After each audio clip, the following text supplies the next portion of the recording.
Terima kasih Anda masih bersama kami. Bagi Anda yang baru saja bergabung, kami hadirkan kembali 3 berita utama hari ini. Gara-gara pesta minuman keras, seorang pemuda di Kabupaten Sukabumi dibunuh oleh 4 orang. Dramatis, penyelamatan seorang bocah berusia 5 tahun tertimpa material longsor di kota Cimahi.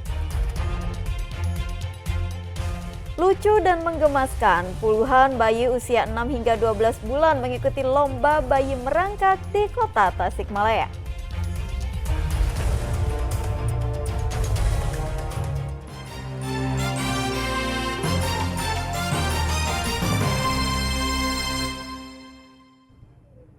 Membangun rumah di sisi bukit bisa berdampak fatal seandainya terjadi longsor. Seperti yang dialami oleh seorang bocah di kota Cimahi. Ia tertimbun tembok rumah yang roboh karena diterjang longsor. Sang bocah harus menahan beratnya tembok beton selama 1 jam. Ada ini ya, ada bertahan ya. Ada bertahan dulu ya, di dalam ya. Seorang bocah berusia 5 tahun terus menangis berjuang melawan maut di balik reruntuhan tembok beton dan tanah longsor di sebuah rumah di kota Cimahi. Orang tua dan petugas damkar berusaha menyelamatkannya sembari menenangkan sang bocah.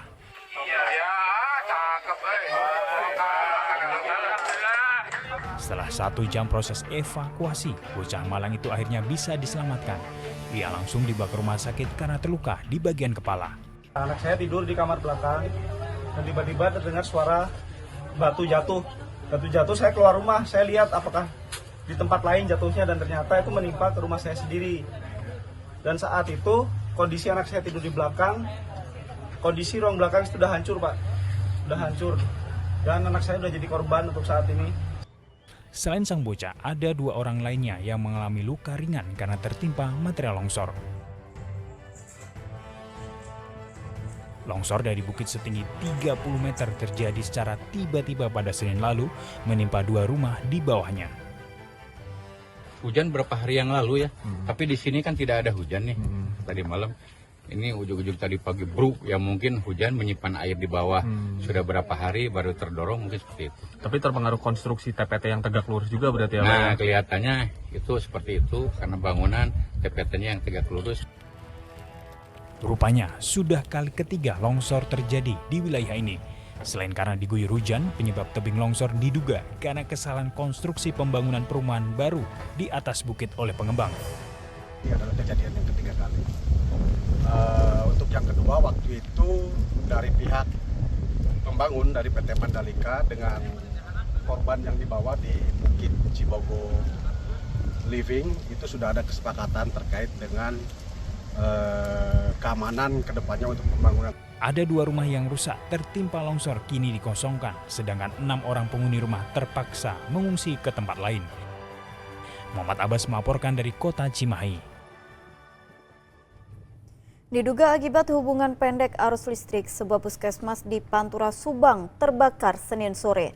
Tidak ada sumber air dan lokasi tidak terjangkau oleh tim damkar, menyebabkan bangunan puskesmas ludes terbakar.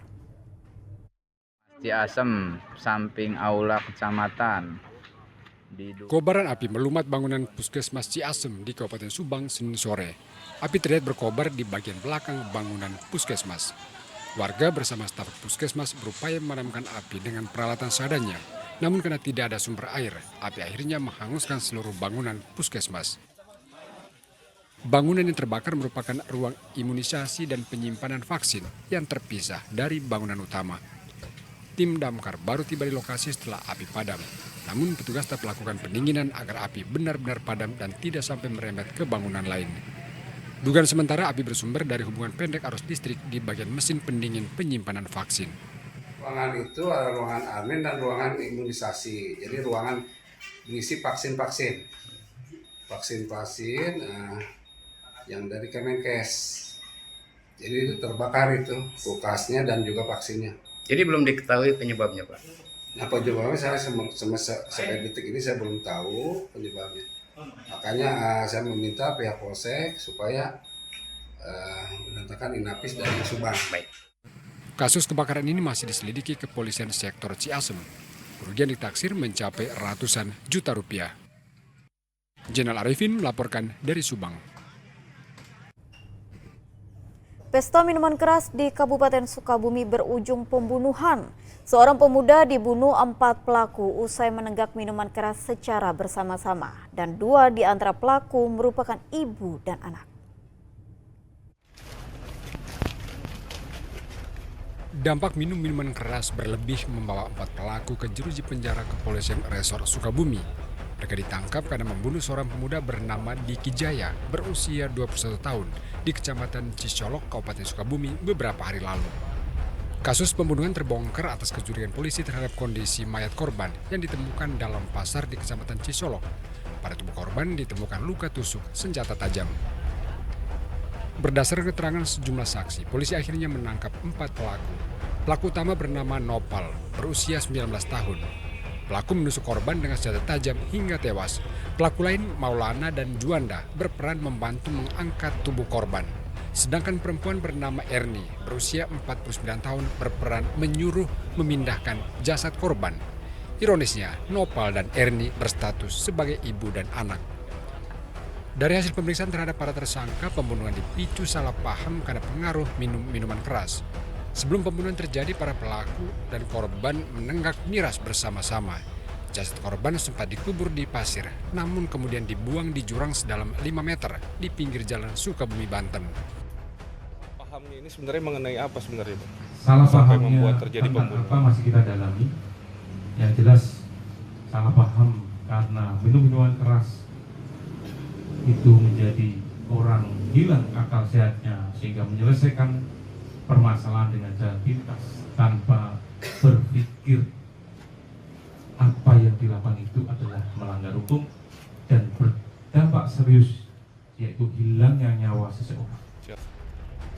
Polisi menyita sejumlah barang bukti, diantaranya sebilah pisau, cangkul yang digunakan menggali kuburan, dan pakaian korban. Asep Didi melaporkan dari Kabupaten Sukabumi. Hati-hatilah saat berkendara, diduga hilang kendali saat berada di Jalan Menikung. Seorang pengendara sepeda motor yang berboncengan tewas usai menghantam truk pengangkut batu split di Jalan Jonggol Carau, Kabupaten Bogor. Korban tewas dan 1 korban luka-luka dibawa ke rumah sakit.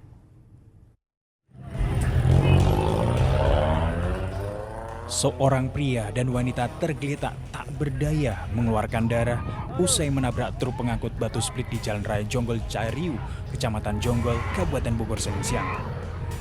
Kecelakaan bermula saat pengendara sepeda motor yang berboncengan melaju dari arah Cilengsi hendak ke arah Cariu. Namun saat berada di Jalan Menikung, diduga pengendara motor itu hilang kendali hingga menghantam truk dari arah berlawanan. Benturan yang cukup kencang membuat seorang pria yang merupakan pengendara motor tewas di lokasi lantaran mengalami luka berat pada bagian kepala. Sementara seorang wanita mengalami luka-luka. Tim unit Gakum Satlantas Polres Bogor yang tiba di lokasi langsung mengevakuasi kedua korban dan melakukan olah tempat kejadian perkara serta memeriksa sejumlah saksi. Diduga tidak dapat mengendalikan kendaraannya sehingga menabrak bagian depan kendaraan jenis dump truck. Korban meninggal dunia pengendara sepeda motor Honda Suzuki berjenis kelamin laki-laki. Jenazah korban dan wanita yang dibonceng mengalami luka-luka dibawa ke Rumah Sakit MH Tamrin Cilengsi. Sementara seluruh kendaraan dan sopir truk dibawa ke kantor subunit Gakum Satlantas Polres Bogor guna pemeriksaan dan penyelidikan lebih lanjut. Asep Solihin melaporkan dari Kabupaten Bogor. Kita beralih ke informasi selanjutnya. Lucu dan menggemaskan, puluhan bayi usia 6 hingga 12 bulan ini mengikuti lomba bayi merangkak dalam rangkaian HUT ke-23 Kota Tasikmalaya.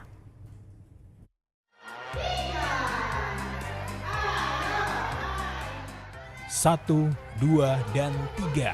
Ya, ini bukan balapan biasa, melainkan lomba bayi merangkak di Kota Tasikmalaya. Perlombaan bayi merangkak yang berusia 6 hingga 12 bulan dengan tujuan meningkatkan kesehatan generasi bangsa sejak masih bayi. Perlombaan bayi merangkak ini bekerja sama dengan Ikatan Bidan Indonesia (IBI) Kota Tasikmalaya dan Komite Olahraga Masyarakat Indonesia (KORMI) diikuti oleh puluhan bayi. Hanya berjarak 3 meter, sang bayi harus mampu merangkak dari start hingga garis finish. Perlombaan ini mengundang gelak tawa maupun rasa gemas para orang tua karena mereka harus mengajak sang bayi mau merangkak hingga ujung garis finish. Ada yang memancing dengan makanan, mainan maupun rayuan sang ibu. Namun, tidak semua bayi mau merangkak. Tidak jarang sang bayi kecapean hingga tiduran di tengah perlombaan. Lomba bayi merangkak ini merupakan salah satu cara mengetahui tumbuh kembang anak sehat sesuai dengan usianya. Dari kegiatan ini bagaimana menghidupkan gitu, bagaimana membudayakan masyarakat berolahraga supaya masyarakat bahagia. Ya. Ada berapa cabur, Pak? Yang ikut dalam kegiatan ini ada 16 cabur, Pak. Ya. Total peserta mungkin? Total peserta ada 1.226 orang. Para peserta dari perwakilan kecamatan mengikuti 16 macam lomba. Salah satunya lomba bayi merangkak. Eko Setiabudi melaporkan dari Kota Tasikmalaya.